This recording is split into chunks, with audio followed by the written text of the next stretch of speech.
April is Autism Awareness Month, and one Minnesota mom knows just how important awareness can be. So after her son was diagnosed with severe nonverbal autism, she started a blog that helped connect her to thousands of other parents called Finding Cooper's Voice. Well, now she's sharing her story in a new book. It's called Forever Boy.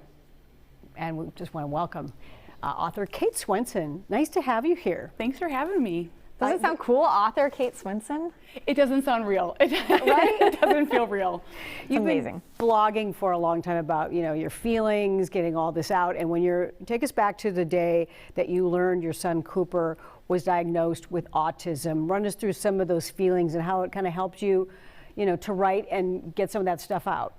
Yeah, so Cooper wasn't meeting his milestones on time, so I kind of knew something was going on. I had a feeling in my stomach, which a lot of moms and dads say they do, and approached our doctor about it and got a lot of pushback. Late talker, first-time mom.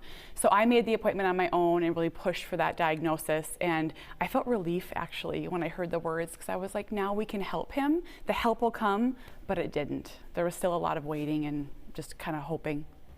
And is that what then got you started in the process of writing about it and putting it out there? So I started before he was diagnosed, actually, because I knew something was going on. It was hard to find people to talk to about it. So I started writing, just poured it out. No one read it, maybe my mom and my husband. And then, but it wasn't until I started a Facebook page that I really started reaching people. So how did you overcome, I mean, there is a process in all of this. Everybody goes through shades of grief or disbelief. And how did you initially, other than pouring your feelings out, you said you became an advocate, but at the same time, this was your first born, and you didn't know much about being a parent, and certainly one with a child of autism.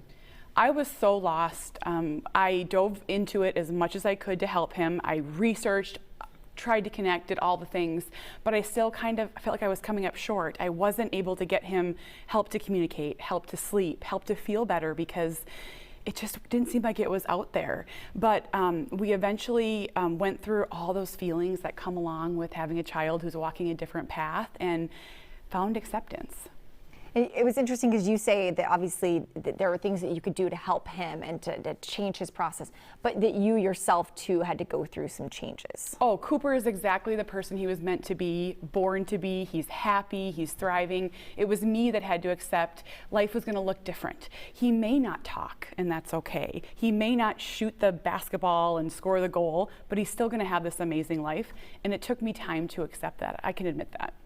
So you started Cooper's Voice, and it sounds like it's been very helpful to parents of children with autism. And we know it not only just touches, the child and the parent, but also an entire family. And how are you helping families kind of work through how to, every child with autism is different as well? Mm-hmm.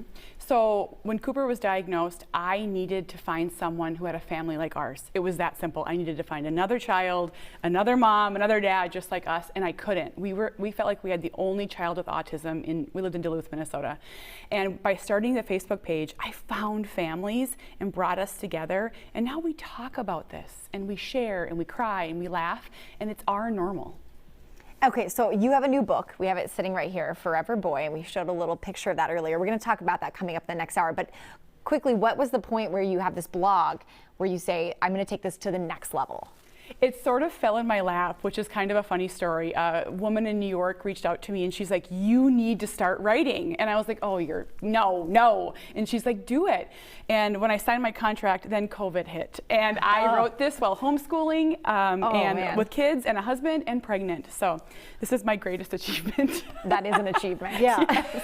Hey, what advice do you have for parents out there who maybe are just at that place thinking there is something that that is not on track?